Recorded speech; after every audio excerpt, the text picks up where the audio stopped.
The subcommittees on Africa and Western Hemisphere, this hearing called Defending Religious Freedom Around the World will come to order, and I want to welcome each and every one of you here today, especially our very distinguished witnesses.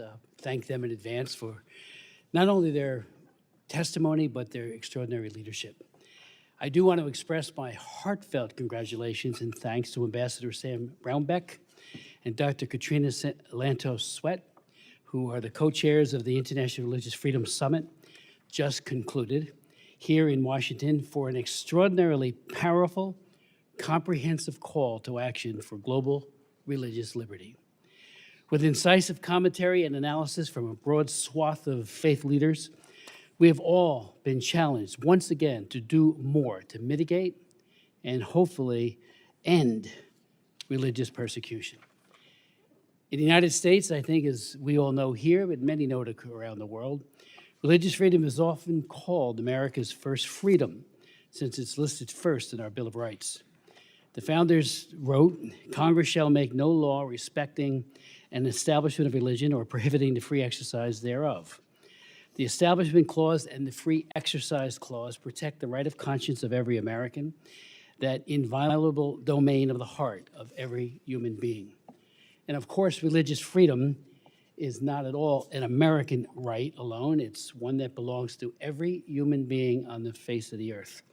Yet all around the world today, religious persecution is festering and exploding. What has been unconscionable for decades and centuries has actually gotten worse in many parts of the world. Billions of human beings made in the image and likeness of God live in countries where the God-given right to freely exercise their religion is severely restricted, many to the point of incarceration, torture, and execution. According to Open Doors' 2025 World Watch list, quote, more than 380 million Christians suffer high levels of persecution and discrimination for their faith, close unquote. Anti-Semitism is exploding, not just in the Middle East, but throughout Western democracies, including in the United States. Brutal dictatorships like China, Russia, Nicaragua, North Korea, Belarus, and Cuba. And I chaired a hearing on Belarus yesterday, and we heard from several very, very important people, many of whom were incarcerated for a long time. In one case, it was the man that would have won the election. His wife did, Svetlana. And in Belarus, they're crushing or trying to crush the church and the faith community under Lukashenko. Brutal dictatorships, like I said, are terrified of their people. It shows an innate weakness. They cannot stand a competition when it comes to the heart, minds, and souls of their people. And so again, we have China, Russia, Nicaragua, North Korea, Belarus, and Cuba, and many others are terrified of letting their people speak out and to practice their faith. In many other parts of the world, authorities heavily restrict independent religious activity that does not accord with strict Islamic law. For example, in Afghanistan, in Iran, Pakistan, and in many parts of Nigeria, which have death penalty blasphemy laws, and unfortunately, increasingly in Syria, where under the new authorities, Christians, Kurds, Yazidis, Druze, and Alawites are facing increasing religious violence. Anything outside of the ubiquitous state, especially the search for deeper spiritual truths that speak directly to the human soul, is automatically a threat to these regimes.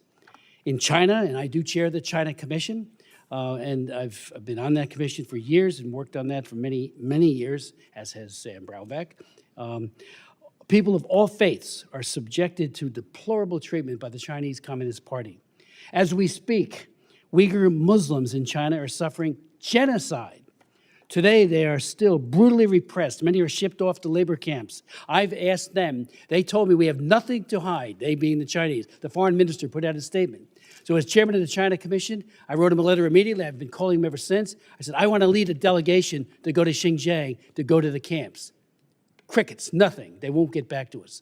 They have everything to hide, and they are not even close to being transparent. Many are shipped off of the individuals there to camps. Their mosques are destroyed, and their children are forced to speak Mandarin instead of Uyghur. when unleashing terror on the Uyghurs, and again, this is the president, or he's not a president, he's a dictator, Xi Jinping. He said, "We will show no mercy." And I've looked at all of those statements that he has made, and despite the pervasive use of torture, murder, and rape, much of the world looks askance and kowtows to Beijing. In May of last year, as part of its ongoing Sinization campaign, China issued a decree effectively banning foreign missionaries from evangelizing within China. That includes the mere bringing of Bibles into the country. And just a few months ago, the Chinese Communist Party began a massive new crackdown to build on the old of Chinese Christians. Today, we have testifying before us Grace Jin Drexel, the daughter of Pastor Ezra Jin, who is one of dozens of church leaders, very brave church leaders, who are now being wrongfully detained, harassed, and horribly mistreated. You know, just in my case, on one trip to China, and I've been there many times, I'm barred from going now, as is Sam, I know, we're on their list. I had the awesome privilege of meeting with Bishop Xu Zhiming. Bishop Xu is a leader of the underground Catholic Church. As we spoke and then prayed, he had been in prison for about 30 years up to that point. The bishop prayed for the persecutors. I mean, that is out of our scriptures, to love those who hate you, do good to those who persecute you. There I am talking to a man who bears scars on his body and certainly in his soul of having been incarcerated for 30 years till then. And he was praying for those who did it. I was just, I get mad when I get a bad editorial, as do a lot of politicians. Here he is standing there, sitting there, telling us he prays for them. His witness absolutely amazed me. Love those who hate you, as I said, as Christ did from the cross. Unfortunately, only a few years later, he was arrested again and disappeared. He has not been heard from since. Xi Jinping is crushing people with faith, torture, jailing, rape, and murder, and we must act. Our business community has been complicit, I should say, complacent too, but complicit in all of this, and we need to get them to say, "Stop it, Xi Jinping." He ought to be at The Hague for crimes against humanity and for genocide, not being kowtowed to by so many. Of course, North Korea has the same kinds of problems. 30,000 Christians are being held in their camps. And then on the topic of Nigeria, President Trump's country of particular concern designation in October was necessary, long overdue, and bold. In his first administration, with the strong backing of our ambassador at large, Sam Brownback, President Trump recognized that the mass killings by Boko Haram, ISIS West Africa, and armed Fulani terrorists against Christians in the Middle Belt, which are clearly motivated by ethnic and religious animus, meant Nigeria's met the need for being designated CPC and was so designated. Genocide Watch has called Nigeria a killing field of defenseless Christians. And now, the International Religious Freedom Act, brilliantly written by our former colleague, Frank Wolf, a true champion of religious freedom. And that bill was opposed vigorously. He got it passed into law in 1988, and it has made a major difference globally, including now in Nigeria. We can't take our eyes off of that. I just want to say to my colleagues, to all of us, I'm deeply concerned that Nigeria has hired the K Street lobbying firm, DCI, to the tune of $9 million, $750,000 a month. And a Nigerian billionaire, has entered into a $120,000 a month contract with Valcor to influence Congress and the executive branch. And Ambassador, you know as well as I over these many years, because you have fought this fight. They hire these firms, they come up with their very well-written talking points to say, nothing to see here. Whether it be Haiti, China does it better than anyone else, or worse really is what it is. We saw it with Romania. I remember during the years of Nicholas Ceausescu, and I led the effort on that along with Frank and you, Sam, Mr. Ambassador. And they always had these lobbying firms that said, Ceausescu's a good guy. He has all these churches that he has opened. He was torturing Christians. And the book that got me into religious freedom myself was Torture to Christ by Richard Wurmbrand, who talked about the duplicity and unfortunately, how these firms are just so good at advocating for their client. Well, advocate for freedom and religious end to religious persecution. I have many other things I'd say, but I want to cut it off here. And I do want to thank, again, all of you for being here. I'd like to yield to my good friend, Ranking Member Jacobs, for any comments you might have. Thank you, Mr. Chairman. And thank you, all the witnesses, for testifying before the subcommittee on this important topic. Freedom of religion or belief is a fundamental human right. This right is universal, and it must be applied equally to everyone, no matter what religion or belief they practice, or if they practice none at all. No country should get to cherry pick what religions they favor, or use religious freedom, religious persecution, or even a crisis like the rise in anti-Semitism as a shield to discriminate or as a weapon. So while I'm glad that the Trump administration has supposedly shown its support for this issue, I'm concerned this interest will be shallow and narrowly confined to only a small subset of religious freedom issues that match the demographics of their political base. But I hope the administration proves me wrong. They can start by actually investing in their own institutions, staffing, and toolkit to make this a priority, comprehensive, and enduring. For one, we still do not have a nominee for the ambassador-at-large position. And Secretary Rubio downgraded the Office of International Religious Freedom by putting it under the Bureau for Democracy, Human Rights, and Labor, rather than keeping it as its own independent office. The department has yet to release the 2024 Annual International Religious Freedom Report that was due last May, and it's already behind in writing the 2025 report that is due in a few months. This administration has also completely gutted this toolkit that could help religious freedom defenders around the world. As part of its foreign assistance review, the administration cut millions of dollars worth of foreign assistance related to international religious freedom. For example, Freedom House has reported that the administration terminated its Asia Religious and Ethnic Freedom Program that was supporting 4,000 members of religious minority groups facing discrimination and persecution, including Christian minority groups, Uyghurs, and others. And another U.S.-funded NGO shared with my office that cuts left 400 cases of religious freedom defenders in limbo. This means that this organization could no longer provide life-saving assistance to Afghan women who bravely ran for public office following the U.S. withdrawal, or Iranian journalists who were reporting on human rights violations by Iran's regime, or Nicaraguan journalists who have been arrested and forced into exile by the regime, and many, many more. And as I brought up during last year's Nigeria hearing, despite the administration's apparent interest in addressing conflict and religious tensions in Nigeria, it has cut hundreds of millions of dollars in foreign assistance to Nigeria, including assistance to faith leaders and to communities experiencing violence in the Middle Belt. For example, Secretary Rubio terminated a conflict resolution program, community initiatives to promote peace, that trained religious and tribal leaders in northern Nigeria, which was already showing to be extremely effective at reducing violence in communities. The violence in Nigeria is complex, affecting both Christians and Muslims, and the drivers of this violence are multifaceted and cannot be reduced to a single framing. In fact, oversimplistic narratives can further inflame religious tensions in communities. And yet, it is clear that President Trump only cares about Christians in Nigeria, and his only real action to address this problem, military strikes over Christmas, have not even done anything to materially help those communities. So far, it seems to me the administration's interest in religious freedom only goes so far, and it mostly applies to the plight of Christians abroad. But again, I hope the Trump administration proves me wrong and takes the steps I outlined to start prioritizing religious freedom abroad. And I hope today we can have a more nuanced conversation that discusses the freedom of religion or belief more comprehensively, and that addresses many communities in need of support, from Uyghur communities in China to Tibetans to the Rohingya in Myanmar to religious minorities in Iran and elsewhere. So I look forward to hearing from all of the esteemed witnesses today to better understand the state of international religious freedom and how the Trump administration can truly champion this issue. Thank you, Mr. Chairman. I yield back.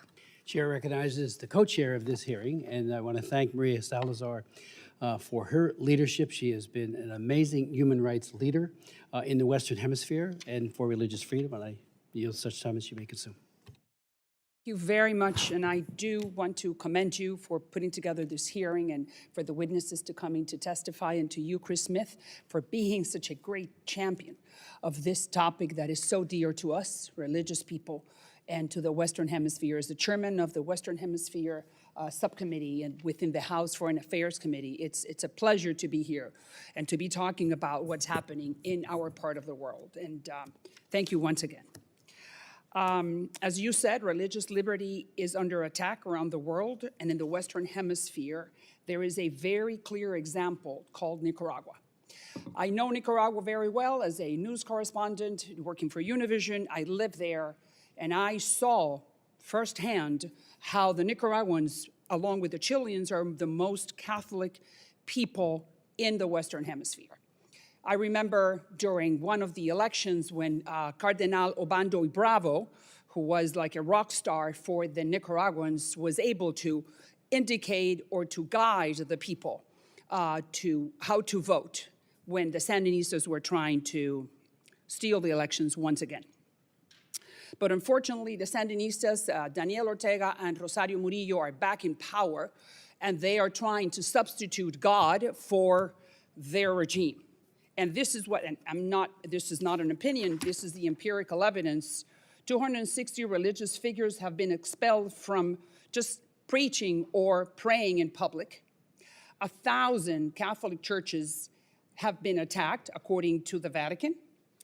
In 2024, evangelical pastors belonging to this group called the Mountain Gateway Ministries were arrested on fake charges and were sentenced to decades in prison just for bringing the gospel. That is what Ortega and Murillo do to their people and to those who are close to God. In 2025, last year, Ortega threw out the Clarisas nuns, forced them to flee to their convents, and with almost nothing. And not only that, the nuns from Teresa de Calcutta or from Mother Teresa, and I visit them, I know them in El Mercado Oriental, they had to flee, they had to go because Ortega would not allow them to continue practicing and servicing those people who lived in that market called El Mercado Oriental. On top of that, the Holy Week and Lent, those big processions that I covered as a news reporter, were completely banned, and they have been gone for the last 3 years. And on top of that, more than 6,000 faith-based NGOs have been shut down. The good news is that two things, that the Nicaraguan people remain to be a very solid group of evangelicals and Catholic and people that are of great faith, the Nicaraguan people, as I said, along with the Chileans. That's the first situation that the Murillo and the Ortega Murillo are facing. And the second one is Donald Trump. Everyone saw what happened in Venezuela. Everyone is understanding what's happening in Cuba right now, that apparently we're talking to the regime. These are three tyrannies, Nicaragua, Venezuela, and Cuba in Western Hemisphere, that have not allowed for decades for the faith-based community to flourish and to preach in whichever way they want to. So the message is very clear from this dais and from this hearing to Ortega and Murillo, and I will send them a message in Spanish so they can understand it very well, that their game is over. That I think it's time for them to understand that things are changing in the Western Hemisphere, and the first thing that they should do is not touch those faith-based communities, the Catholics, the evangelicals, or any other, the NGOs that are helping them. That is very clear that they have to change their tune, otherwise the United States is going to take care of that, because there is a new sheriff in town. And not only for political reasons, but for religious reasons, for human rights reasons. The being free to preach and to go to church and do whatever thing you want to on Sundays is not a prerogative that the government gives you. It's something that the Lord has given you for you to go and pray as long as you want to without any type of interference. So that's a very clear message, which I am going to now relay to specifically Rosario Murillo, who is the devil herself, and who that's why she is guiding her husband not to allow this type of activities to happen on the Nicaraguan territory. La realidad es que este es un mensaje para Rosario Murillo y Daniel Ortega, los que están dirigiendo Nicaragua en este momento. Sus días están contados y el juego se acabó. Así que específicamente la religión, los grupos religiosos, los evangélicos, los católicos, la gente que quiere rezarle a Dios en el momento que quieran, No los toquen más, dejen que vuelvan a entrar, dejen que haya libertad religiosa, porque los Estados Unidos y específicamente el presidente Donald Trump los tiene en la mirilla. Y sabemos que Venezuela primero, ahí está el ejemplo, después Cuba, que ya están hablando con ese régimen maldito, y ahora después va a ser Nicaragua. Gracias a Dios que hay un líder en la Casa Blanca. Thank God there is a leader at the White House that understands the importance of the Western Hemisphere, liberty, democracy, free market economy, and religious rights. And we thank you, Chairman, for allowing us to send this message specifically to the Nicaraguan people that have been wanting for the United States to pay attention to them and to give them back those religious freedom, civil rights, human rights that they had for so many years. Thanks again, and I yield back. Chairwoman Salazar, thank you for that very eloquent statement. And as you know, we did joint hearings on Nicaragua. We pleaded with Ortega, plead's probably too strong of a word. We wanted to go and visit the bishop when he arrested him, and they wouldn't let us in.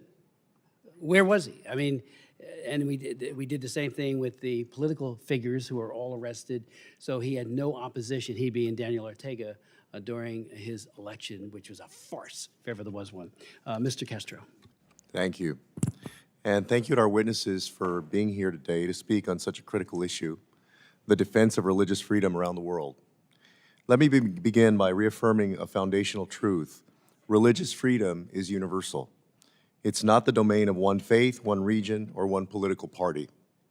It's a right that belongs to everyone, regardless of whether they are Christian, Muslim, Jewish, Hindu, Buddhist, or belong to no faith at all.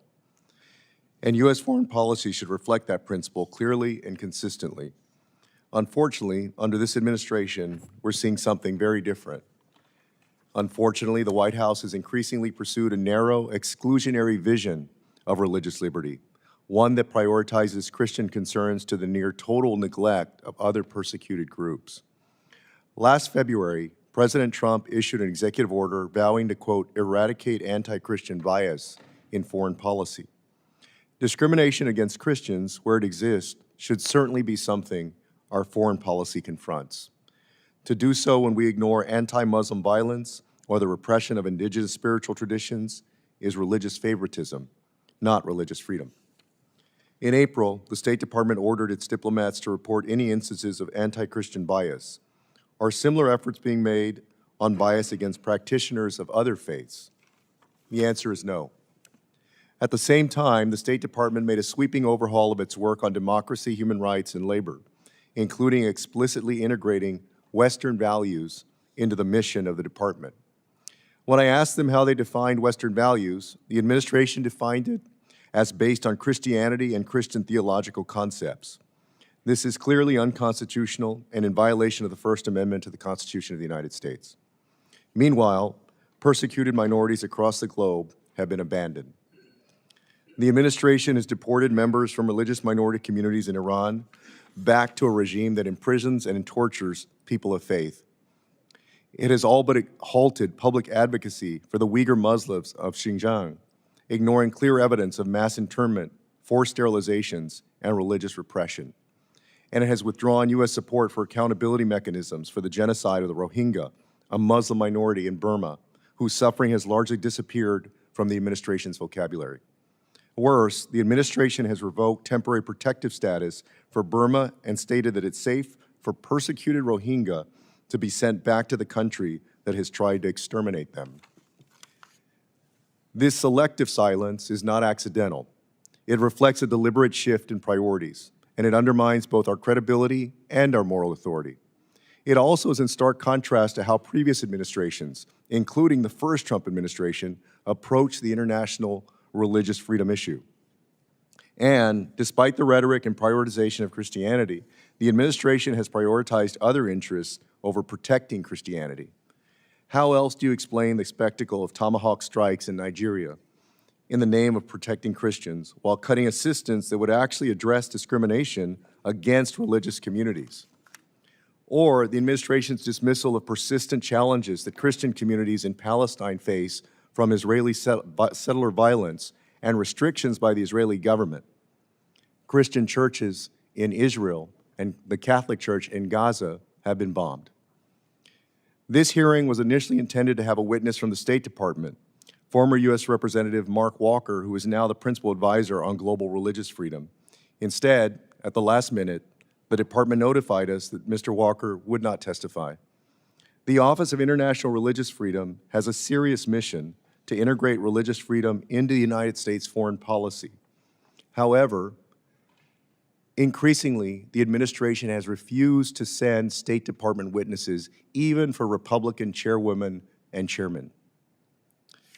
This administration has taken the unusual step of deciding not to nominate anyone to be the Senate-confirmed ambassador at large for international religious freedom as required by law, and instead named a principal advisor for global religious freedom to lead the office. This raises serious questions. The law is clear. The ambassador at large has the responsibility to serve as a principal advisor to the president and the Secretary of State on matters of international religious freedom. The administration is over a year late on releasing the annual religious freedom reports and has not designated countries as countries of particular concern, apart from Nigeria, as required by law. Given these deep concerns with the administration's embrace of Christian nationalist rhetoric and the status of the State Department's efforts on international religious freedom, Mr. Walker should be in one of these seats here today, testifying in front of this committee. And Mr. Chairman, I hope that we'll be able to schedule that hearing with Mr. Walker soon. I yield back. We do have a very distinguished group of people who will testify, beginning with former Ambassador at Large Sam Brownback for Religious Freedom. In the first Trump administration, prior to that, he was governor of the state of Kansas. He was a United States senator and a congressman, so he can't hold a job.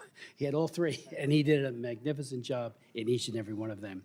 I would point out that when many of us were concerned about what the Janjaweed was doing in Darfur, Sam Brownback, Darfur, he was the first lawmaker to do so. I followed a year later, and Frank Wolf, was, but Sam was there, and he helped crystallize international and American opinion about the genocide that was taking place under Bashir in Khartoum. So, Sam, that was an amazing and brave undertaking on your part, and I can't thank you enough because we all then coalesced around you and began working overtime on that. So I thank you for that. He does serve as co-chair of the International Religious Freedom Summit, and as I mentioned, Dr. Lantos Sweat also co-chairs with him, and together in a bipartisan way and in a way that I think makes a huge difference, had virtually every faith denomination imaginable at this summit to really reach out to try to say, what can we do to try to stop this, this terrible repression. We will also then hear from Grace Jin Drexel. She is the daughter of Pastor Ezra Jin, arrested in October of 2025 as part of a brand new, of course, ongoing under Xi Jinping, but a sweeping crackdown of independent Christian churches in China. Ms. Drexel has spoken out publicly numerous times to advocate for her father's release and for countless others detained by the CCP for their faith. She has previously worked as a professional staff member of the Congressional Executive Commission on China, and she now works in the United States Senate. Thank you for being here. Then we'll hear from Stephen Schneck, who served as chair of the U.S. Commission on International Religious Liberty from 2024 to 2025, the commission, USCIRF. He was appointed by President Biden twice.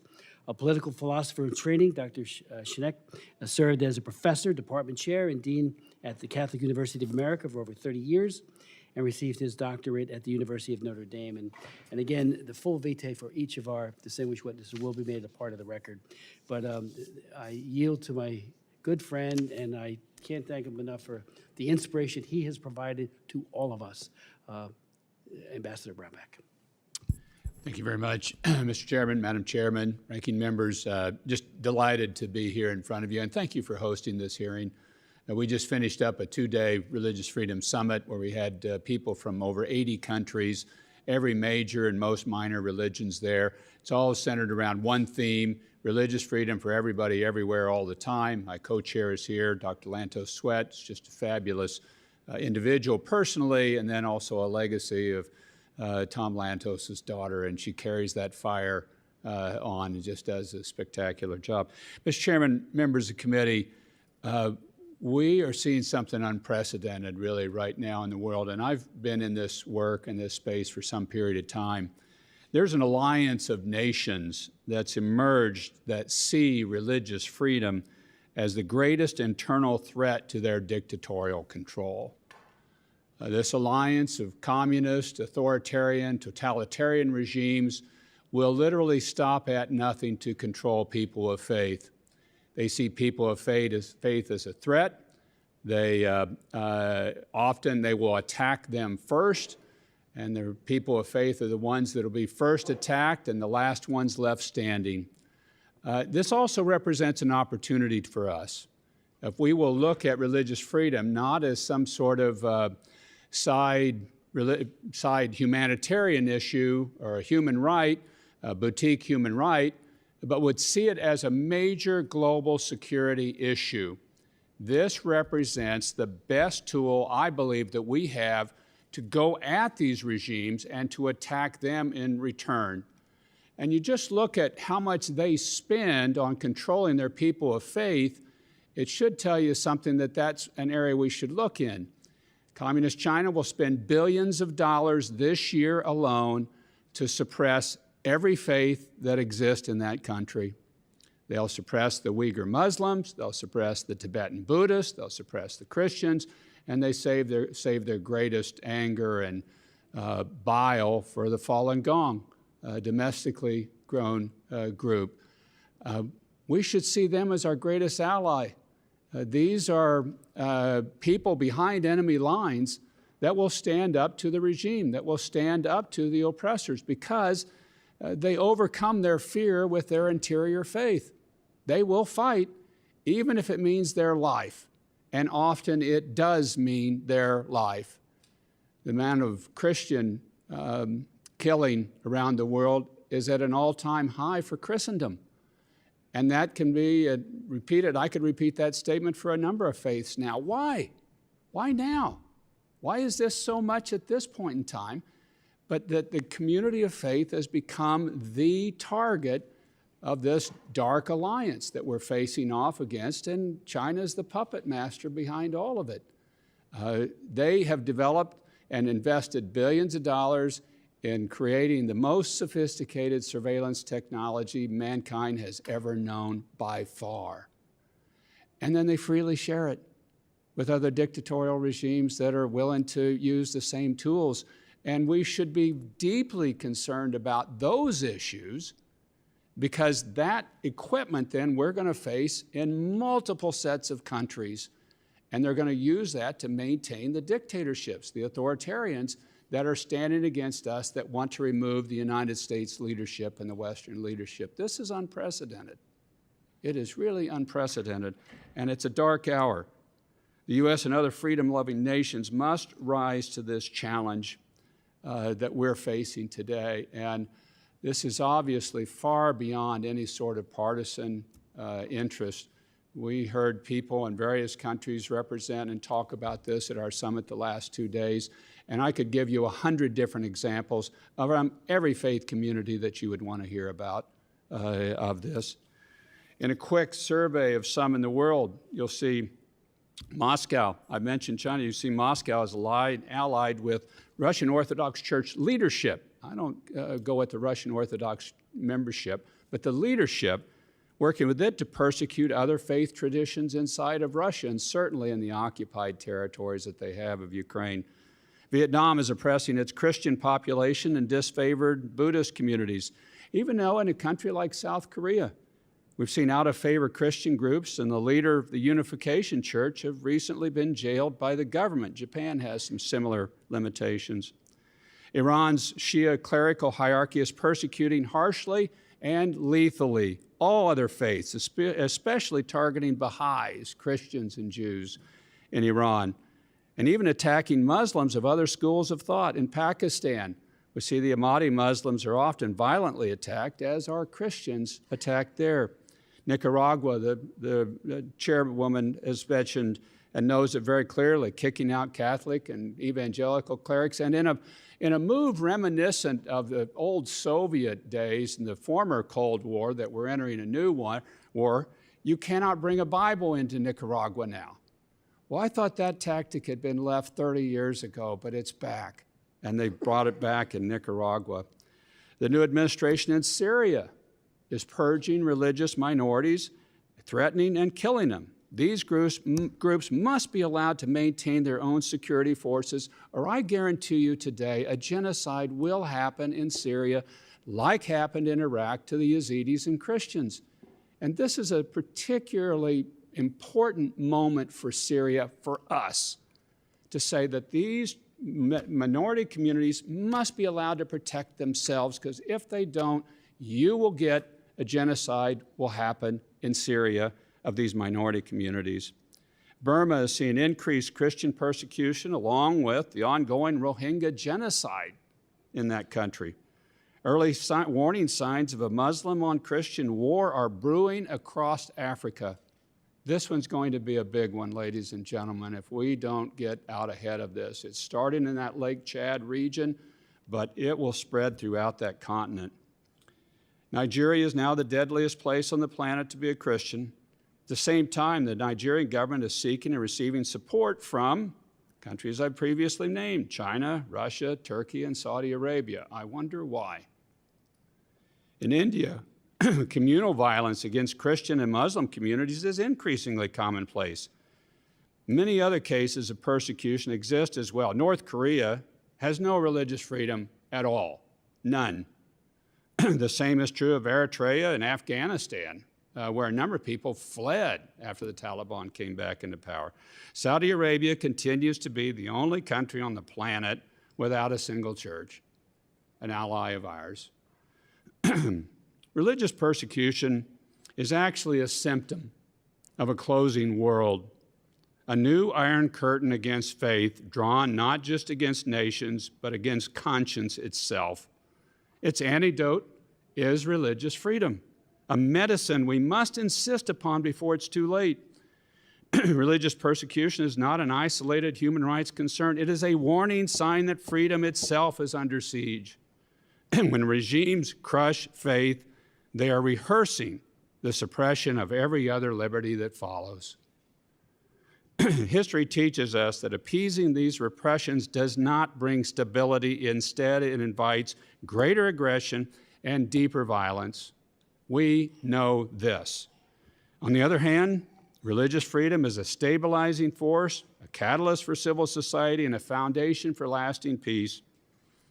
Mr. Chairman, Madam Chairman, ranking members, the United States has both a moral authority and strategic interest. And I really want to drive that point, because this is actually a very strategic issue we must embrace, and we might need to lead on this issue. We must insist on religious freedom consistently, unapologetically, and urgently before the space for belief and dissent and human dignity closes further for everybody, and before the cost of inaction becomes far greater than the cost of leadership. Thank you. Thank you so much, Mr. Ambassador. Grace Jin Drexel, the floor is yours. Thank you so much, Congressmen and women, for this opportunity to testify and share my story. My name is Grace Jin Drexel, and on October 10th, 2025, my father, Pastor Ezra Jin, was arrested by the Chinese authorities along with 27 other pastors and church leaders from Zion Church. 18 remain in prison today. This represents the largest crackdown of an independent Christian congregation in China since the Cultural Revolution, a sweep so brazen it has drawn international condemnation, including from Secretary of State Marco Rubio. Many were seized in front of their young children, and my father and several older leaders suffer from health issues, and we fear for their well-being. I urge the Chinese government to release all these Zion members immediately and unconditionally. My father founded Zion Church in 2007 with the simple mission to remain faithful to the scripture and to serve families and communities. The church grew from just 2 families into China's largest urban house church with more than 1,500 members. Yet to understand why my father is in prison today, you must understand that China under Chairman Xi Jinping has embarked on a systematic campaign to achieve total state control over religious life beginning in 2016 with the so-called Sinicization campaign. This applies to Christians, Catholics, Uyghur Muslims, Tibetans, and other religious groups. We are all persecuted. In 2008, Zion Church became target because its leadership refused to install 23 facial recognition cameras inside its sanctuary. When they refused, the response was swift. Authorities harassed hundreds of members, threatening job loss, evictions, denial of children's education, and even the seizure of parents' retirement accounts. Many congregants suffered these consequences for maintaining their faith. On October 9th, 2018, hundreds of police seized the church building and confiscated assets. My father has been placed under an exit ban, separated from our family in the United States for over 7 years. Yet even repression cannot extinguish faith. When Zion Church lost its building, my father and the congregation developed a hybrid online-offline model. And beyond anyone's wildest imagination, when COVID hit in 2020 and all gatherings were forced to a halt, Zion Church's online model allowed our church gatherings to explode, launching 100 new church plants in 40 cities, and the church grew to its largest size ever, reaching 10,000 individuals daily. Starting in 2025, a new and more severe wave began, clearly coordinated at the national level. Earlier this year, several Zion Church gatherings in dozens of cities across China were disrupted during Sunday services. Over 150 pastors, elders, and church members have been taken into police station for harassment, threats, interrogation, and brief detention over the following months. The multi-city arrest on the weekend of October 2025 was a coordinated takedown that could only come from centralized government planning. These are also not isolated cases. In May, Pastor Gao Chenfu of Light of Zion Church was detained on fabricated charges. In December, authorities demolished the Yayang Church in Wenzhou. And last month, the Public Security Bureau detained another handful of leaders from a prominent house church, Early Rain Covenant Church. The Chinese government claims that this is about Sinicization, making religion more Chinese. Yet this is propaganda designed to obscure repression. Let me be clear. Chinese Christians have been Chinese for generations. We use Chinese Bibles translated by Chinese scholars. We sing indigenous hymns composed by Chinese believers. Our house churches were led by Chinese pastors. My father is Chinese. His congregation is Chinese. Sinicization in practice means removing crosses and replacing them with portraits of Xi Jinping and Mao Zedong. This means replacing hymns with propaganda songs. It means rewriting scripture to sermons to align with party ideology. It means facial recognition cameras monitoring who is worshiping. And it means the government selecting church leaders and dictating theology. What they actually mean is a complete subordination of religious life to Communist Party control. The partification of religion is more apt. Church leaders detained in recent months are not opposed to legitimate government authority. The churches seek to enrich society and live by the principle of rendering unto Caesar's what is Caesar's, but they cannot render unto Caesar what belongs to God alone. They ask only to be free from the party's control over sacred matters. Like faithful Christians everywhere, they hold firm, thou shalt have no other gods before me. Since I began advocating for my father, my family has experienced transnational repression. China's practice of threatening critics beyond its borders. My mother received threatening phone calls from individuals impersonating federal agents. Her tires were slashed inside her garage, and I've been watched and followed in Washington, D.C. My husband has been targeted by several hacking attempts. China wants the world to know that speaking out carries consequences, even in America. I am sometimes fearful. Yet as a Christian, I believe we are called to courage, trusting that God stands with us. Similarly, I urge the leaders here today to continue to use your voice and influence in whatever sphere to speak the names of my father, Pastor Ezra Jin, and many other church leaders who have been unjustly imprisoned. Call for the Chinese government to release all Zion Church members immediately and unconditionally, along with other religious prisoners of conscience.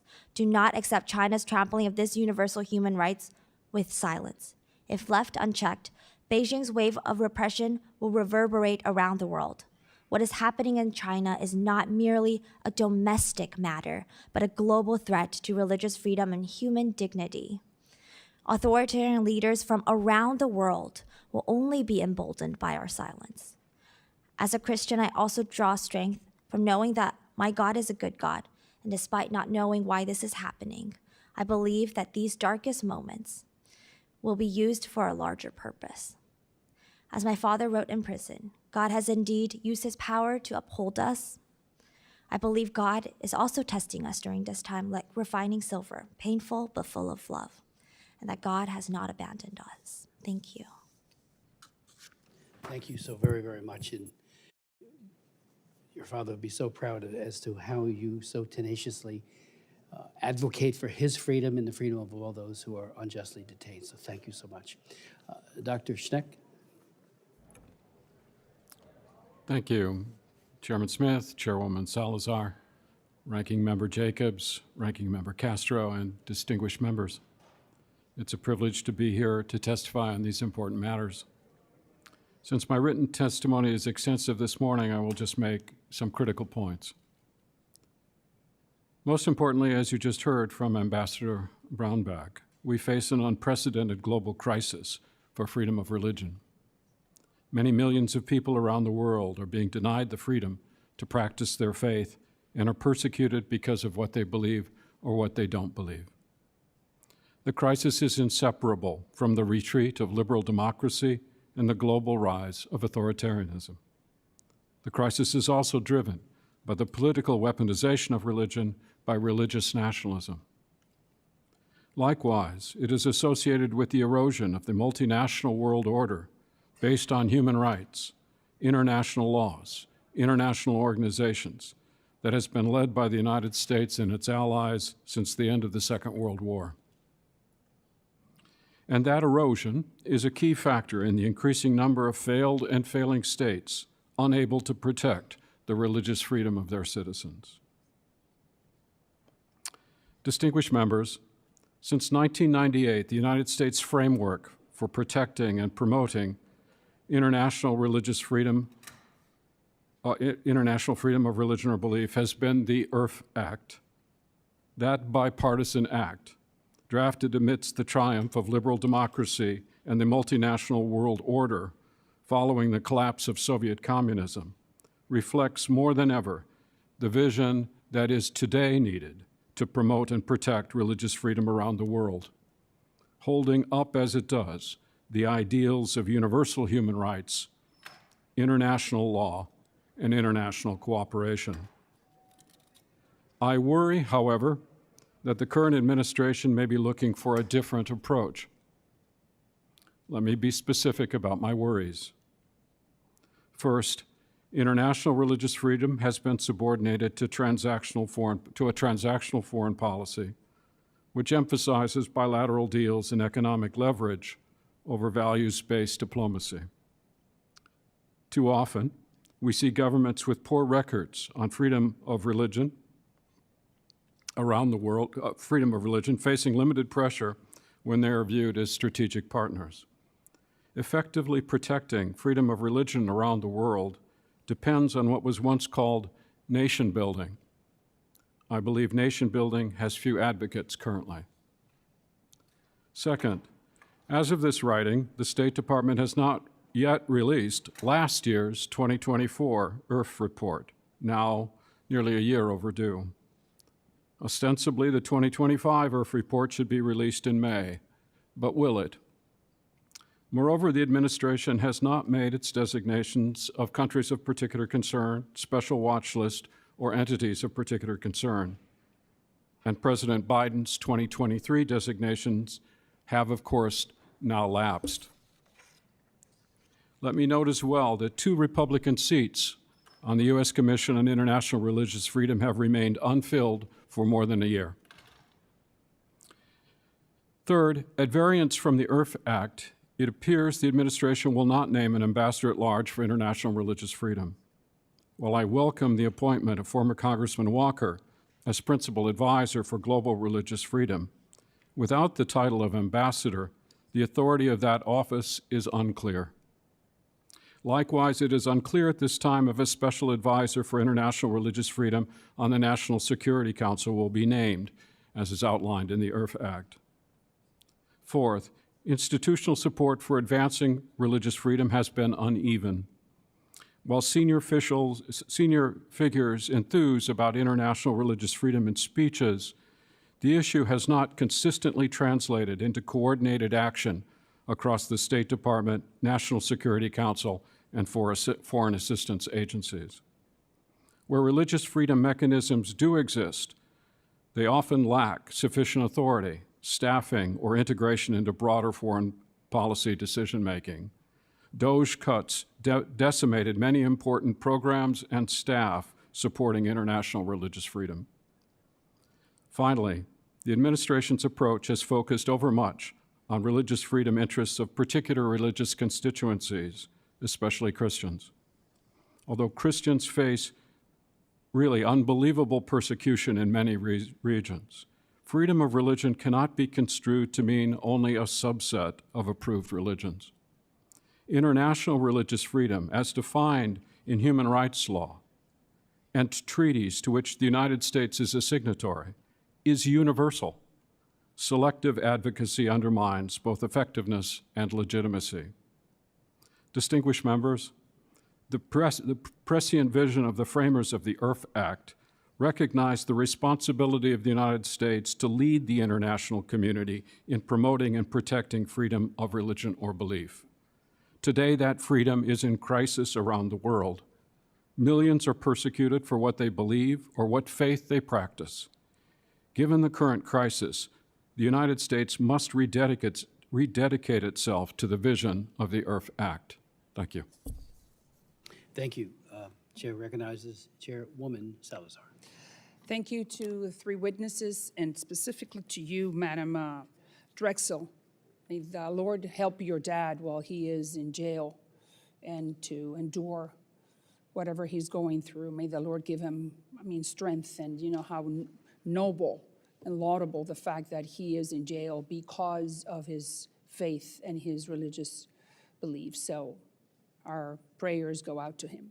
And to Ambassador Brownback, I love what you said about the fact that one of the best tools that the Chinese are using in order to maintain themselves in power and to repress people is by taking away their rights to preach or to go to church or be in the faith-based space. So I would like you to share with us, how much are the Chinese spending? Who are they sharing that technology with? Has that technology arrived, let's say, in Nicaragua or in the Western Hemisphere? Can you just expand a little bit more on how, you said that they have the best surveillance technology to repress religious freedoms in the world. So that means that they have brought this to scientific levels where people forget God in order not to die. So please, thank you. Thank you for the question. And literally, it's a war on God. That phrase came out at our summit this week, and I thought that's actually what's taking place. There's a whole psalm on that says God laughs, but I'm not laughing. I've got a book coming out in May on this, on China's war on faith. When the book had been written, and it's at the publishers now, it was in 80 countries, the various surveillance technologies and various iterations of it. Under Chen Quanguo, just a brief history, Chen Quanguo was the party chairman over Tibet initially 20 years ago. He's the guy that they first sent to implement these sort of techniques of suppression of a religion. They did it on the Tibetans first. He was so effective, they moved him to Xinjiang, which is East Turkestan, the Turkish people population, and said, this is going to be tougher, and they gave him more money. And he combined old and new techniques there, both a digital gulag, and they've actually had gulags in prison camps. They've now transitioned to labor camps. The actual number of the amount of money spent, I don't have in front of me. Adrian Zenz would be a great source for this. He works for the Victims of Communism Foundation, has been one of the best researchers, but it's in the billions that they use this with. The thing that concerns me about it the most is twofold. One is they literally now can find a needle in a haystack. They can find that one person out of 100,000 that will actually lead people against a regime that's driven by their faith. They can pinpoint that person and get him or her. The second is the ability to target ideology. Now you can really drill in and teach people the lie on a very effective, targeted basis. So you get these two together and then you give them to a whole bunch of other authoritarian regimes. They can take out the problem and they can drill in the lie to people on a broad basis, and no new technology needs to be invented. That's why I'm saying that we really have got to act on these things now. But you act through these people that are people of faith and back them. Have the Vice President, the Secretary of State, go to Dharamsala, India, and meeting with the Dalai Lama and saying, we are behind you guys. Bring the head of Falun Gong, the gentleman that brought Falun Gong out, who is now exiled in the United States, bring him here and laud them for what they have done in standing up and trying to bring ancient Chinese civilization back. Recognize that Tibet has never been a part of China. It has not. There's a book just out now. It came out last week. NED backed it. It's 1,100 pages, all off of Chinese imperial records that say Tibet is not part of China. And the only sourcing is Chinese imperial records. It's not a part of China no more than Kazakhstan was a part of Russia. Sure. And East Turkestan is not, these are not Chinese. I think we've really got to start just pulling the layers off and calling it what it is. What about the Western Hemisphere? What type of influence have you seen from the Chinese brought to, and then with that? Ortega got much worse when he walked away from the relationship with Taiwan that Nicaragua had and embraced PRC. I don't know that money he's getting. I am certain he's getting money. And that's when they started really going after the Catholic Church. And what about technology besides the money? Any new technology that you have seen in Nicaragua that you haven't seen, or any other part of the Western Hemisphere that you did not see before being used to really repress to scientific levels? Yeah, I don't have the specifics that I can give you on that today. I know the relationships are there. I know that has changed attitudes, because the Ortegas used to be kind of okay with the Catholic Church and the evangelicals. They're not anymore. Thank you. I yield back. Ms. Jacobs. Thank you, Mr. Chairman. So I want to start first with our foreign policy toolkit. Over the years, USCIRF has included in its annual recommendations to support civil society in countries of particular concern to promote religious freedom. I agree with this recommendation. Unfortunately, the Trump administration's foreign assistance review terminated millions of dollars worth of programs supporting defenders of religious freedom. Dr. Schneck, can you share what you've observed over the years as the U.S. has supported religious freedom defenders abroad, whether it's in Afghanistan, Iran, Burma, elsewhere? What kind of impact does this have on religious freedom globally?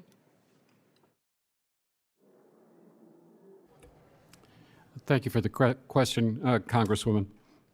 I don't have the specific numbers, at my fingertips, so I can't speak at the level of numbers, but I can say that the programs of USAID, programs at the Department of State, some programs at the U.S. Institute of Peace, even programming, for example, by Voice of America, these programs, nation-building programs, frankly, have been a critical component of the United States effort to promote religious freedom abroad. You see that, I, for example, have visited the horrible Rohingya refugee camps on the Cox's Bazar in Bangladesh. The funding for those camps through UNHCR and IOM and so forth, that funding largely came from the United States, and that funding, of course, is no longer present at the amounts that it was available before.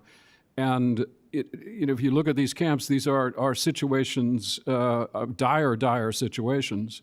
And and frankly, from the perspective of U.S. Foreign policy concerns, these are radical populations that are capable of radicalization without the kind of support that was coming to them before. So around the world, I use Bangladesh, I use this camp in Bangladesh as an example. So around the world, the funding that the United States government has been providing for humanitarian assistance, for the development of civil society, for the promotion of interfaith relations, that money has largely withered and dried up as a result of the DOGE cuts, that we've seen. And so I'm very concerned about what that means for for the future of our efforts in those areas. I appreciate that. I want to turn now to Nigeria. Our subcommittee has held multiple hearings over the past few years on the topic. As you know, in November, President Trump threatened to deploy the U.S. military, quote, guns a-blazing, into Nigeria to completely wipe out the Islamic terrorists there, stating that if we attack, it will be fast, vicious, and sweet. And as you know, over Christmas, the United States conducted strikes in coordination with Nigerian authorities against supposed ISIS terrorists in Sokoto State in Nigeria. Dr. Schneck, in your view, do you believe the strikes over Christmas effectively improved religious freedom challenges in Nigeria? Why or why not? No, I do not. In fact, it occurs to me that the cost of the Tomahawk missiles that were sent probably exceeded the amount of money that had previously been going to Nigeria to improve interfaith relations and provide humanitarian assistance. So it's very concerning to me, in fact. I suspect really that strikes like that, to the extent that they have any effect at all, would likely drive some of these more militant organizations together in greater unity and perhaps mobilize them in the future. So I think that the strike was a mistake. Thank you. And could you talk a little bit about what you see as the primary drivers of religious freedom violations in Nigeria and how the United States should most effectively work with the Nigerian government to address those drivers? It's a very complicated situation, to be honest with you. There are a number of things happening. One, of course, we do have terrorist organizations operating on the ground in Nigeria, Boko Haram and ISWAP. We have Fulani herders being driven out of the Sahel, essentially, moving their cattle into areas, agricultural areas that are displacing farmers and driving farmers into IDP camps. We have extraordinary amount of banditry going on. We have organized crime going on, and we have a corrupt and, frankly, a failing government in Nigeria that's incapable of providing the basic police services and judicial services that are necessary to maintain order. Thank you. I yield back.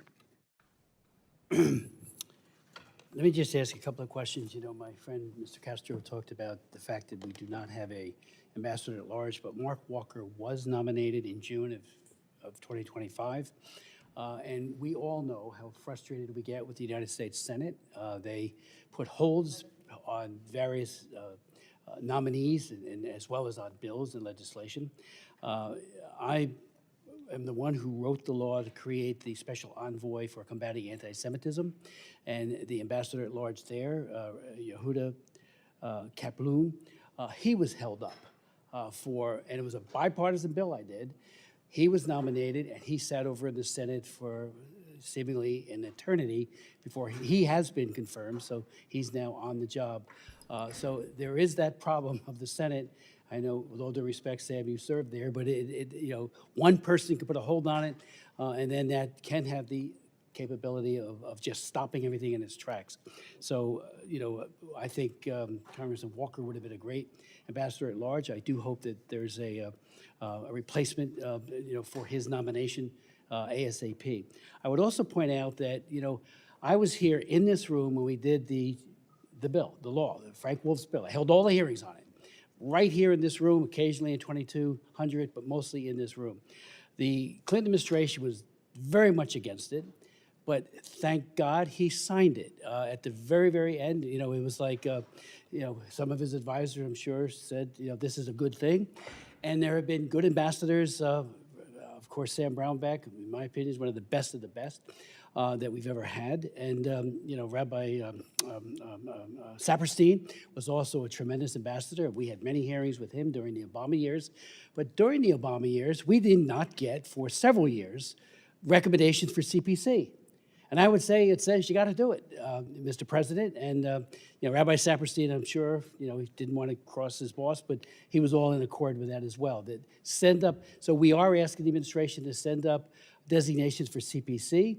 USCIRF continually makes very, very good recommendations as to who should be on it. Nigeria has been on that list time and time again.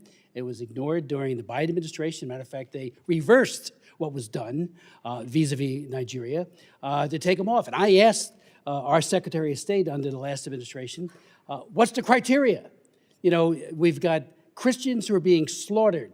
And when you focus on Christians, it's never at the exclusion of everyone else or even anyone else. I've been all over Nigeria, as have many of my colleagues. I've met with many imams there. They get targeted if they're non-radical. So, it's almost like Hamas. You wonder why it's a child soldier factory, because when you're very young and being inculcated in terrorism, you then act on it, but, try fighting against it, in that closed space. Same way, and I had imams tell me, and I'm not going to name them because they'll probably be firebombed if I do, by Boko Haram and by others, that if they speak out, they will be firebombed just like the Christian churches. I went to 5 churches that were firebombed in Jos, Nigeria, with the bishop there, Kegama. And when I talked, and he was there with many of these survivors, they were targeted because they were Christians. Ditto for the Fulani. Anyone who doesn't think, there are other mitigating or other circumstances contributing to it, but there's no doubt that there's a bias and a hatred for Christians by radical Muslims, by jihadists, not by non-radical. I've worked very closely with a number of leaders in Nigeria who were Muslims when they were at the United Nations, and they were tremendous people. One guy named Sarki, who was just a tremendous number 2 over at the embassy. We know that, but we got to call out the bad guys. And when you get Open Doors, which has itself, they have stood up for Christians all over the world, particularly in the Soviet Union.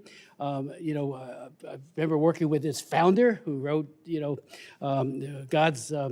He used to bring Bibles into the East Bloc and into the Soviet Union. All of us, we speak out for every one of the groups, every single one of them, with no exception. And I resent when anybody suggests that we do otherwise, because we don't do otherwise. We believe that Christians need to be, I've had 107 congressional hearings on human rights in China.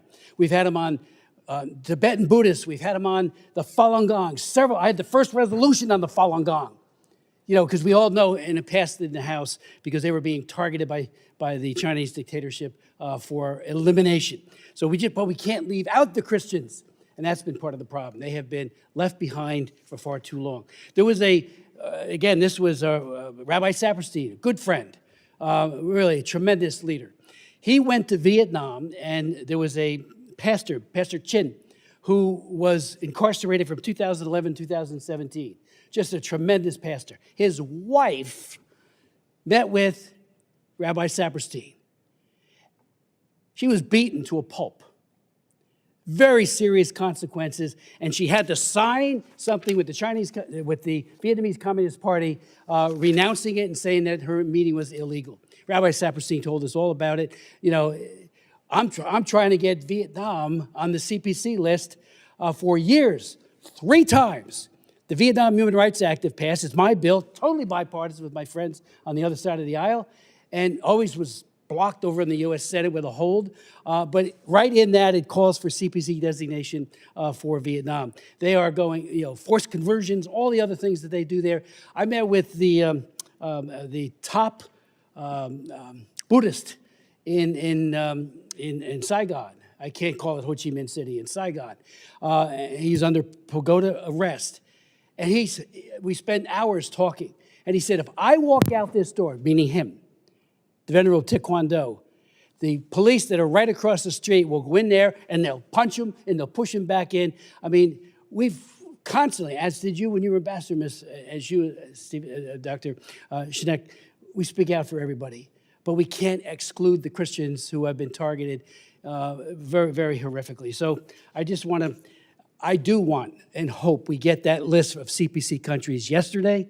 It's got to come. But again, Mark Walker, who's a pastor himself, would have been a great ambassador, and more needs to be done, no doubt about it. Finally, I did say it, but I'll say it again. I had hearings with Obama, with his people. After 3 years, we still hadn't gotten the list of CPC countries. I said, please send them up. Why aren't they here? You may disagree on who should be on the list. That's your call. But please send up a list, and they wouldn't. So we got to all do a better job. And Sam, if you could just speak again, to Mr. Ambassador, to some of the outcomes of your conference, because that is why we wanted to have this meeting, especially this hearing. Calls to action, what we need to be doing, maybe some of the missed opportunities that we need to double down on, if you could. There was a lot of calls to action. There was some nice announcements of action. Pepperdine University announced that they're working with a series of African judicial leaders. These would be chief justices in various African countries, to come up with an alternate dispute resolution mechanism between people of faith. So to get moderate Muslims that would be willing to negotiate with Christian leaders to try to start an alternate dispute resolution process. We're going, great. That would be fabulous if we could see that work, because you're going to be in a full-scale war zone in middle of Africa before long, with militant Islam attacking the Christians that's taking place there. It has already started. It's in Nigeria. That's really what you're seeing right now, and it is Huntington's clash of civilizations that you're witnessing there right now. We just had an announcement today that'll come later today that the administration with Hungary helps, that does target particularly Christians, but not exclusively Christians, for aid in various places around the world, that there will be an announcement of the United States government joining in certain areas of ways that they can help as they, I think, start to reconstitute the aid programs and what they're going to do with it. That was just announced, took place this morning, was one that they came forward with. The other thing that I really want to draw your attention to, that everybody's behind, we've got an advocacy day today, is the transnational oppression. Virtually everybody, not everybody, everybody that was there, most of the people that were there at our summit, know somebody or they themselves have experienced transnational oppression, as Grace Jen Drexel and her family has. This is highly common anymore, and it's really something we've got to get on top of. Dr. Tang, that you would know, and a number of people, at the beginning of our conference was announced by the Vietnamese government that he is an international terrorist, and they are putting out an arrest for a warrant for his arrest. And if he travels in a country that they have agreement with, that he's to be arrested. This has to be stopped. This has to stop. And then one other thing that was coming forward, the Mexican government, in working with and too much influenced by cartels in Mexico, is threatening the Catholic Church when they help people and they lift up folks that have been missing. There are now over 100,000 people, 120,000 people officially missing in Mexico, and the church tries to help the family. And they were going to be coming here to testify, to speak about it, and the church was told not to come. Not to come. And you're going, this has to stop. This has to stop.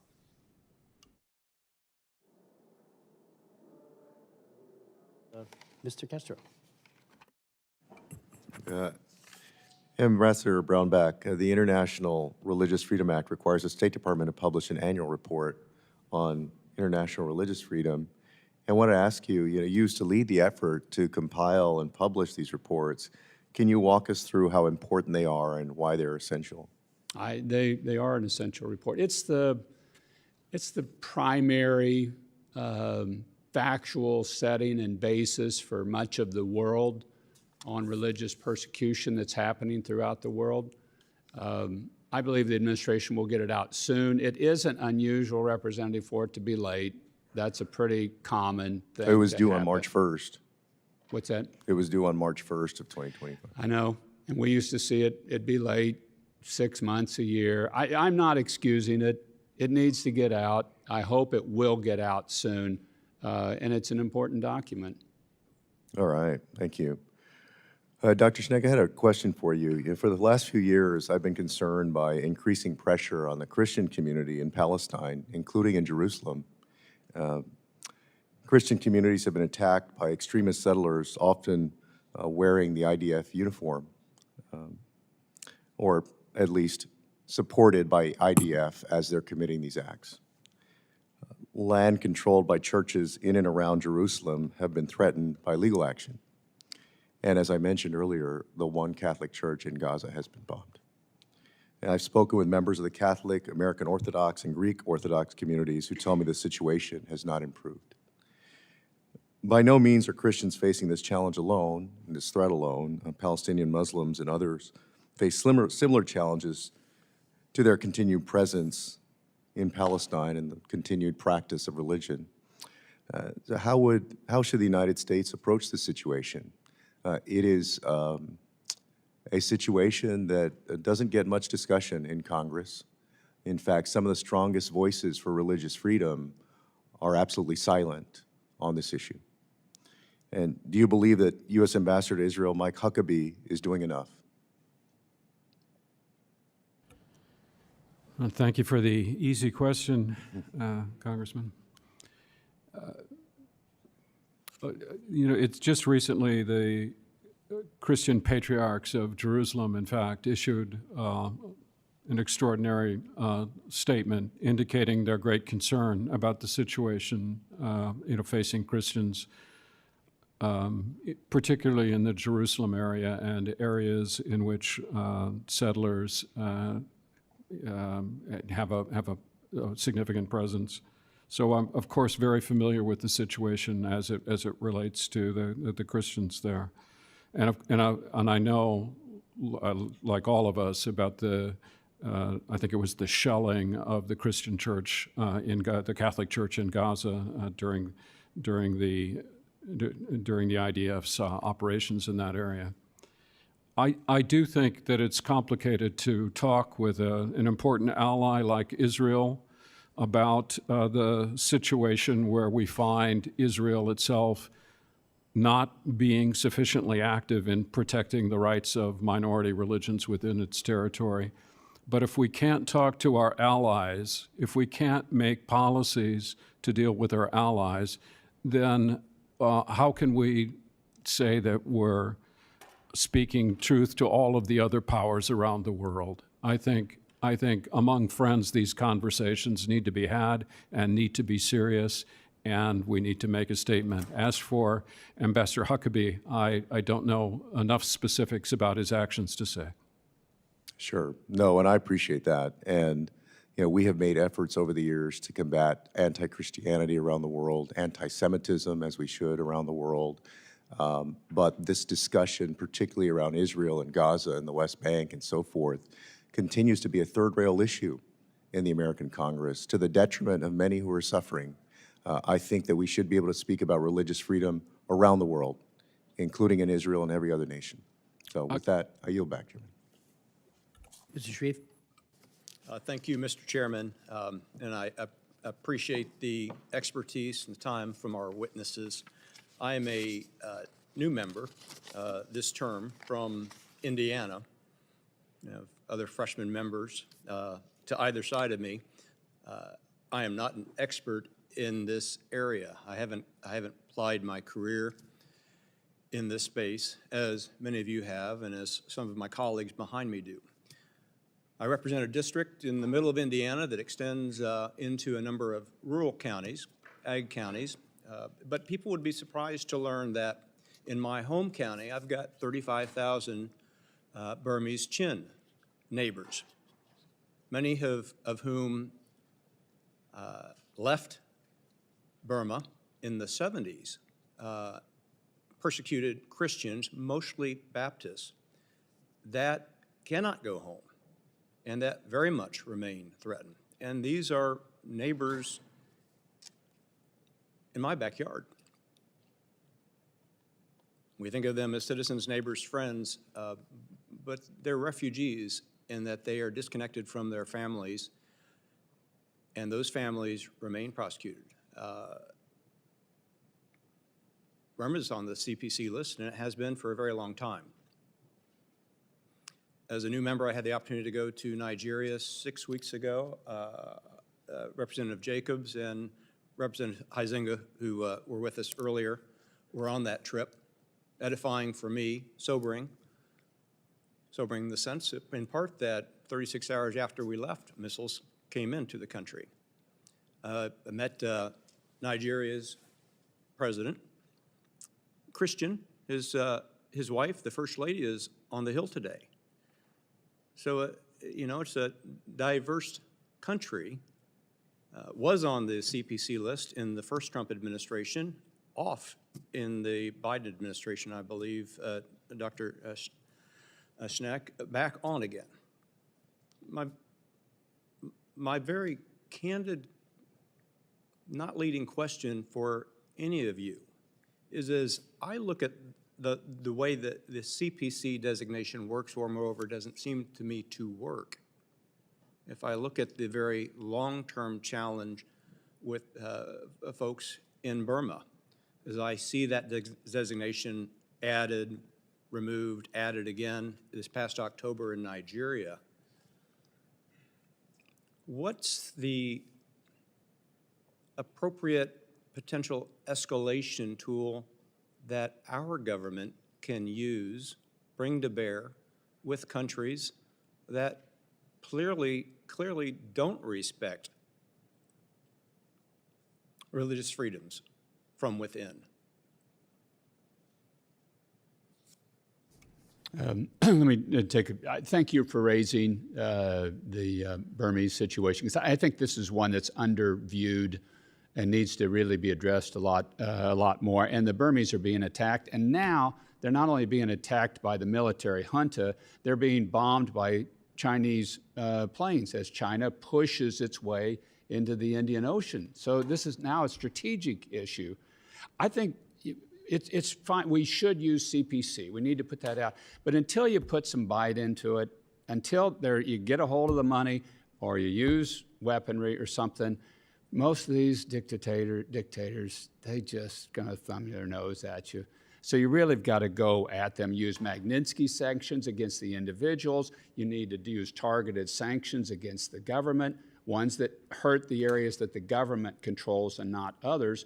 And then I think you just need to make them really a pariah in the international sphere. Interestingly, in Xi Jinping's parade of dictators that he had in the country last year, he had, 23 dictators. Burmese military junta was there. And, if that doesn't tell you something just right on the surface, but you got to grab something they actually care about. During Bush era, we had a series of sanctions that we'd put on Burma that were pretty effective, and I think those ought to be put back on. If I could add, unfortunately, the CPC designation, as all the designations, really end up being little more than name and shame. We really need to think about connecting real sanctions with the CPC designation. Ambassador Brownback mentioned the Magnitsky Act. Sanctions of that level connected to the CPC, I think, would be an important addition. Thank you. My time's expired. I appreciate those responses. Will the gentleman yield just briefly? The beauty of the IRFA bill, as you know, and Frank Wolf was genius in doing this, and including setting up the corresponding organization, or USCIRF, so that there'll be a check and a balance, was to have first a designation and then the meting out of sanctions, which unfortunately, no matter who's in the White House, have been lackluster. I'm happy to say, vis-a-vis the Nigeria situation, there is now conditionality on aid. Half of it is held back to try to get some compliance with the principles, but there's 18 or so, starting with a simple demarche, but also very serious sanctions that are there in the quiver that could be used, and we're hoping that they will be used. The only time that there was an effort to use one sanction in terms of denying a visa, and that was in the bill, was against Modi in India for his alleged, and I think there was real credibility to it, slaughter of Muslims. So there's these tools that just need to be used. But I thank my friend, and And, you know, it was Tom Lantos who wrote the JADE Act in 2008, targeting the, and his daughter's here again, targeting what the junta was doing. So, and then the sanctions that Sam talked about. I'd like to now yield to Mr. Olszewski. Well, thank you, Chairman Smith, and thank you to our ranking members for holding this hearing. I want to thank our witnesses for joining us as well today. As a man of faith, I feel an obligation to point out the stark moral contradiction that we're facing as a nation. Pope Francis often cited the parable of the Good Samaritan from the Gospel of Luke, a story of a wounded traveler whose life is saved by the compassion and kindness of a passerby. That story captures a vision of a church whose first instinct is to bind wounds, lift the fallen, and stand with the vulnerable. It's a vision that I believe is embodied by the new Pope, Pope Leo, who served among the poor in Peru. For me, that parable is not a metaphor. It's a call to see that every child vulnerable to disease, every mother denied basic health care, every refugee without clean water, as that wounded traveler. Our mission to alleviate suffering must be rooted in compassion, in service, and a deep moral responsibility to love our neighbor just as Jesus did, no matter where they live, what language they speak, or what religion they profess. That's why I believe religious freedom cannot be separated from our lived experiences. A community that is starving, a health clinic that is shuttered, a generation of children denied quality education is a community where extremism, instability, and persecution is much more likely to take root. While we're discussing religious freedom around the world, we do so against the backdrop of an administration that has slashed the very foreign assistance that helps keep vulnerable religious minorities alive. Reports indicate that the administration has destroyed food and other essential supplies that could have been distributed instead to those in need. An independent study co-authored by UCLA warns that U.S. foreign aid cuts may lead to more than 14 million additional deaths globally by 2030, including 4.5 million children under the age of 5. These are children of God who will die of diseases we know how to prevent, mothers lost in childbirth, and families devastated by illnesses that could have been treated with basic medicine. Medicine, in some cases, that we have now destroyed. If we take the call to be Good Samaritans seriously, we must understand that our policy choices can either bind wounds, as Jesus did, or walk past them. Dr. Schneck, I want to open with you. We know that many churches, mosques, and other faith communities overseas are the ones running those clinics, caring for the sick and comforting families. I'm curious to get your thoughts on how our policies can better support those local faith efforts so that our commitment to the religious freedom we're talking about today is matched with a commitment to the physical well-being of those communities. Thank you, Congressman. And as you know, the programs that you're talking about have largely been defunded currently, and as a result, organizations that relied on those funds to provide not just humanitarian assistance, but assistance to develop interfaith relations, assistance to develop civil society.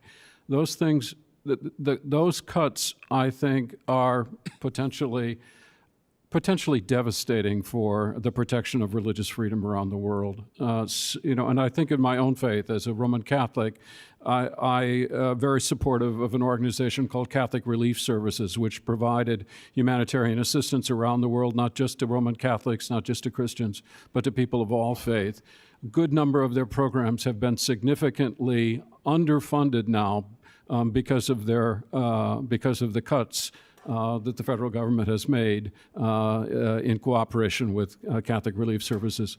So I share your concerns that those cuts are, in fact, a threat to religious freedom around the world, and I very much hope that this Congress will work to restore some of that funding. I appreciate that. I know that my time is winding down, but I guess I'll just close by reinforcing, for me, I find myself wondering how, for me as a follower of Jesus, as other religions with similar beliefs, how are we letting that example and letting those faith examples be a guide for how we approach caring for vulnerable people beyond our borders? And I think that this conversation is important but it's also not happening in a vacuum, and we have to sort of look at the whole person if we want to be able to address this critical issue. And I thank you all for your testimony and for your work in this space, and I yield back, Mr. Chairman. Thank you. Mr. Huizenga? Chairman? Thank you, Mr. Chairman. Sorry, I've been running around a little bit. Actually, this is the second time today I had a chance to talk about sort of religious persecution and what has been going on. I would be I'd be remiss if I didn't say hello, Mr. Brownback. You won't remember me, but I was Peter Hoekstra's district director back in the day, who was a very good friend. I sat in many a meeting and on many a phone call as I drove Pete around. So I knew the ambassador before he was senator and while he was in the House. So good to see you again. And I appreciate your work over the years that you have done. I want to hit on, very briefly, I want to hit on Syria. And then I would like to also touch on Nigeria. And if we have time, Tibet and Nepal, actually, and Cox's Bazar are that situation. Those are all fall under my purview as chair of South Central Asia Subcommittee on the Foreign Affairs Committee. So, to Syria here, in the context of mass violence against Druze, Alawites, Christians, Kurdish communities in Syria, following the collapse of the Assad regime and the emergence of a fragmented HTS-aligned governing authority. I'm curious, sorry, in my mind it's still Senator, but Ambassador, I'll start with you. How would you assess the current religious freedom conditions in Syria? Very problematic, very troubling, and if we don't get it right, we're going to have a genocide. I think you have to allow those communities to have their own security. They have to be able to provide their own security. Or you're going to set up for a genocide just like we did in Iraq when we didn't provide that for the Yazidis and the Christians. You had a genocide a few years later. So right now is really key that the United States press the Syrian government, this government that's in place right now. One Syria, we're not talking about breaking Syria up, but the people there, the Druze, the Alawites, the Christians have to be able to provide their own security. You have to be able to be in charge. And currently of they're that. not allowed. What's that? And currently they are not allowed. Not in most of the areas. Now, some they are, and the Kurds need to be. The Kurds are our best allies. We've got to keep standing with the Kurds. They will protect religious minorities, and they need to be able to have their own security. That to me, is something we have to push as a U.S. government, and you got to do it now while it's still an active issue.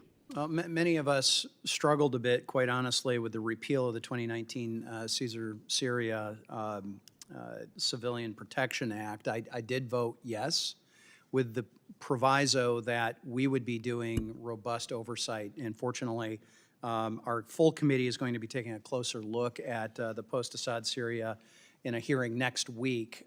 So please continue to give us that feedback. And my general take is to take the Ronald Reagan trust but verify and maybe expand it. I would say in this case, sort of trust and definitely verify, because I think we have not seen a very good track record.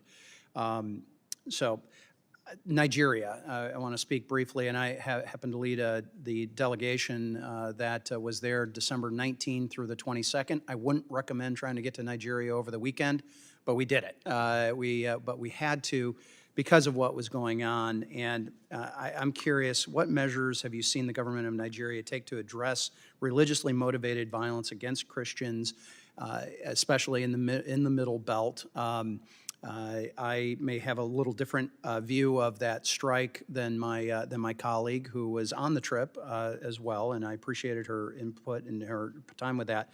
But what do you think the impact has been so far in lowering the threat level?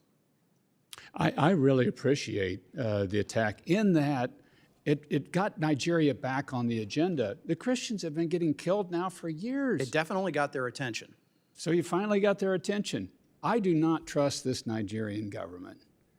They've broken their long-standing way of doing a practice where they would have a president that was of one faith, Muslim or Christian, and a vice president of the other faith. When I first went over and traveled there, you had a president that was a Muslim and a vice president Christian trying to balance it. This one said, no, we're both Muslims.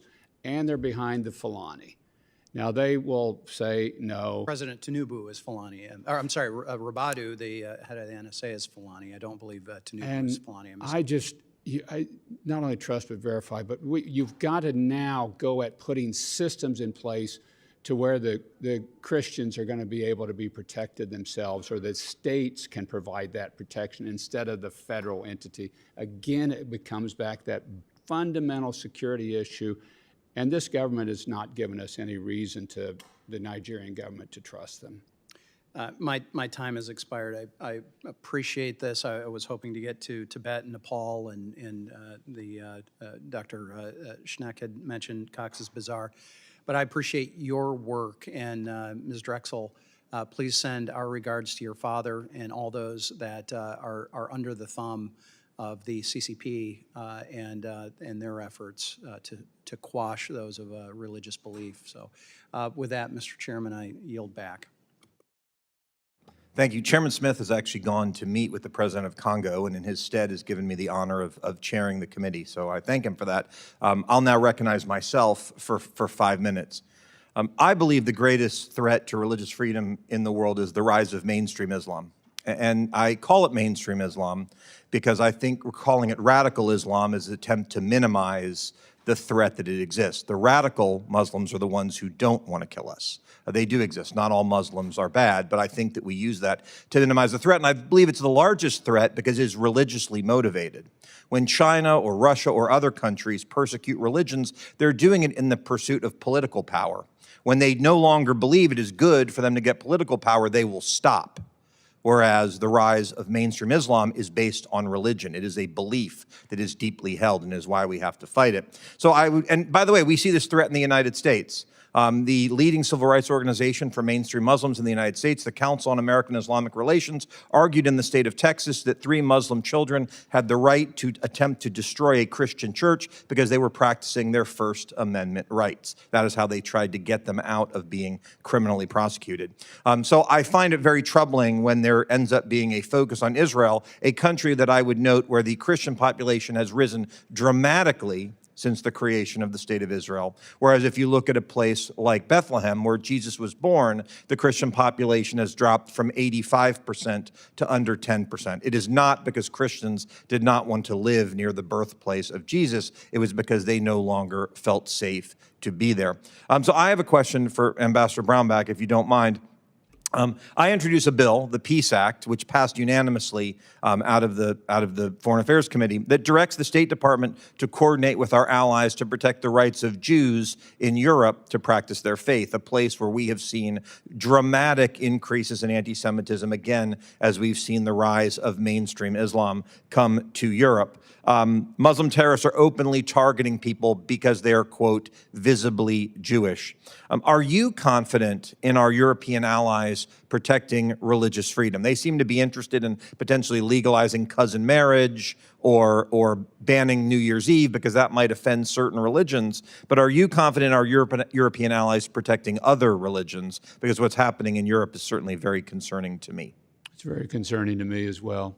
And there are a number of European countries, I think, that do work at it. The rise of anti-Semitism around the world, and particularly in Europe, I'm hearing now of safe houses in Europe for Jews.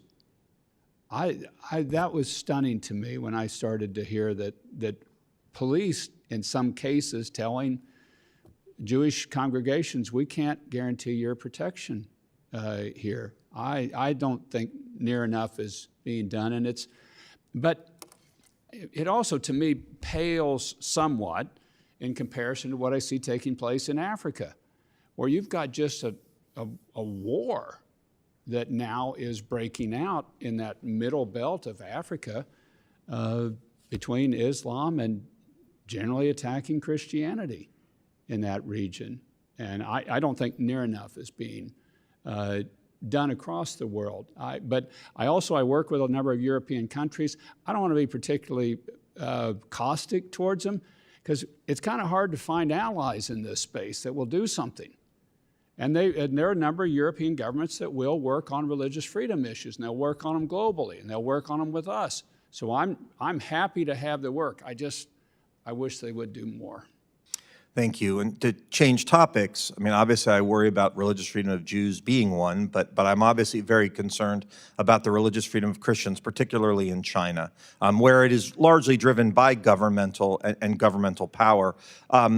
China's closing churches, quote unquote, re-educating Christians to follow the party line. Ms. Drexel, if you've got any thoughts on U.S. policy, what we ought to be doing to defend religious freedom and how we can do better than have happened in previous administrations to advance that, I'd be interested in your thoughts. Thank you so much for the question. I think that in China, like you said, that it is very much state-backed, and ultimately, I think that it is still a religious in some ways motivated. Just Xi Jinping wants to be God in this instance, and I think that I've seen many diplomats from this administration and congressional support from both sides of the aisle to support the situation with my father and so many other Christians that are being detained currently, and I'm very thankful. And I think that this has been tremendously encouraging. The fact that Secretary Marco Rubio mentioned my father's case by name 2 days after the detention really set a strong signal, and I think that we should continue on that type of pressure.